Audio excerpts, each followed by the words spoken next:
last class, we had discussed about capital account, current account, and the different kinds of transactions, right? And we also read about the scope of the act in the last class. So today we'll be studying about the features or provisions of the act. Number one, dealing in foreign exchange only through authorized person.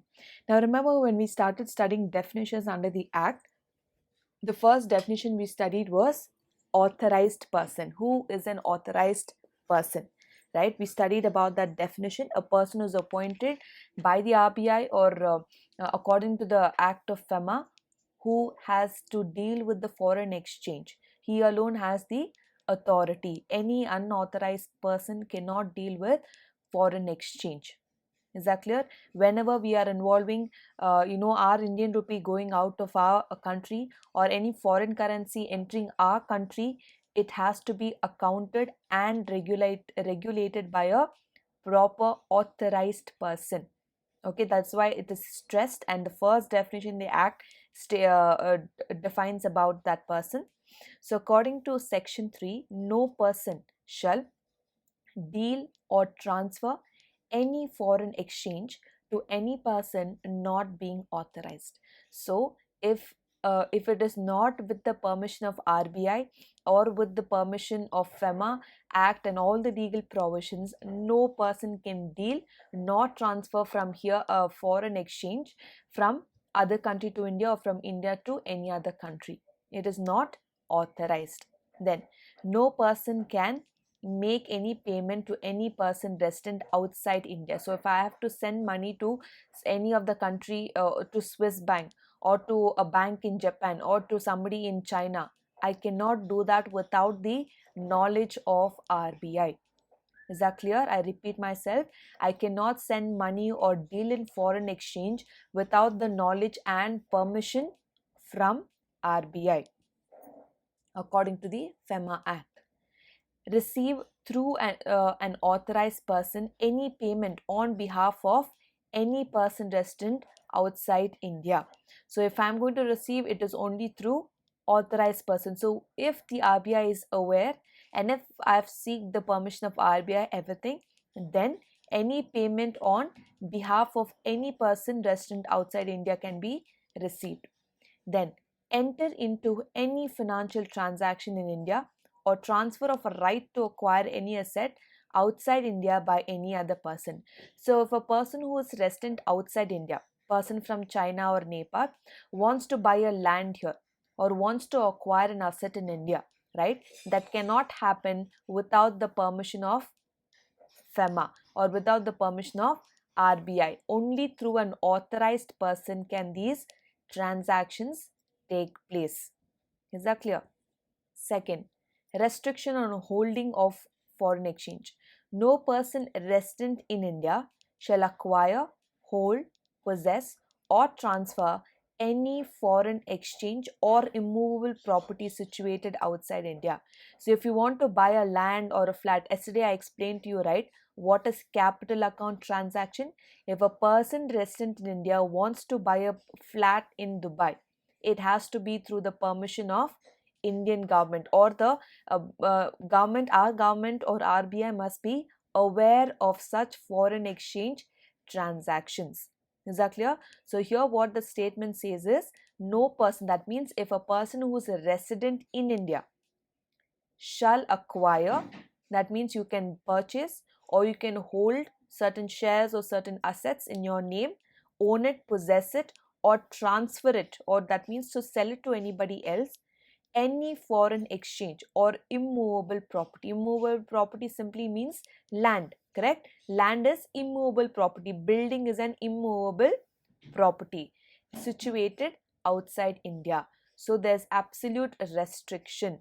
Unless and until there is a prior information and permissions given from the authorized person, no person can carry out these following transaction. Number 3, current account transaction. So in detail we have studied what is current account transaction.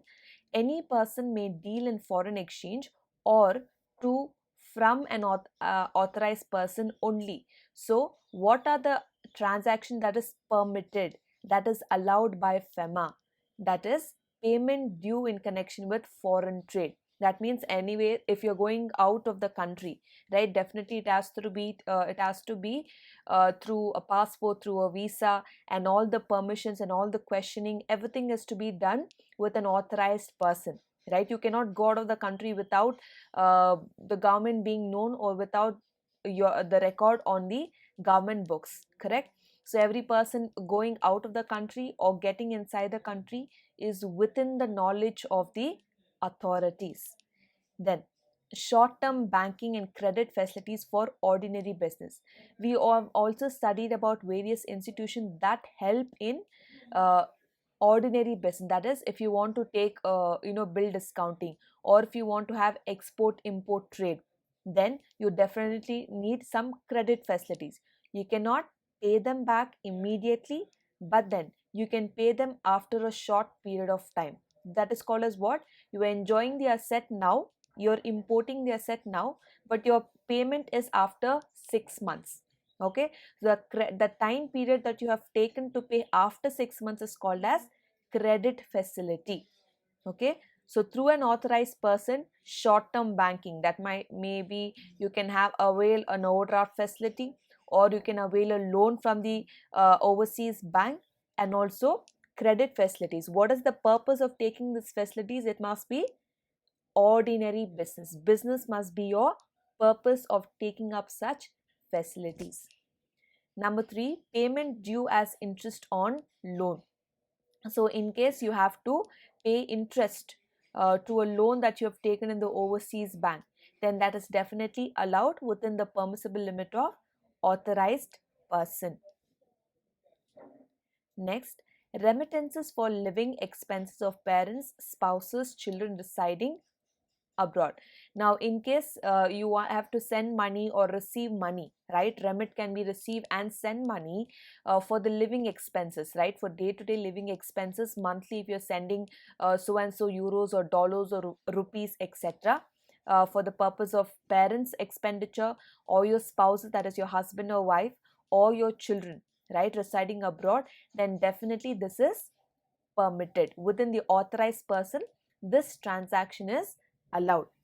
Then, expenses in connection with foreign travel, education, medical care of spouse, parents, and children.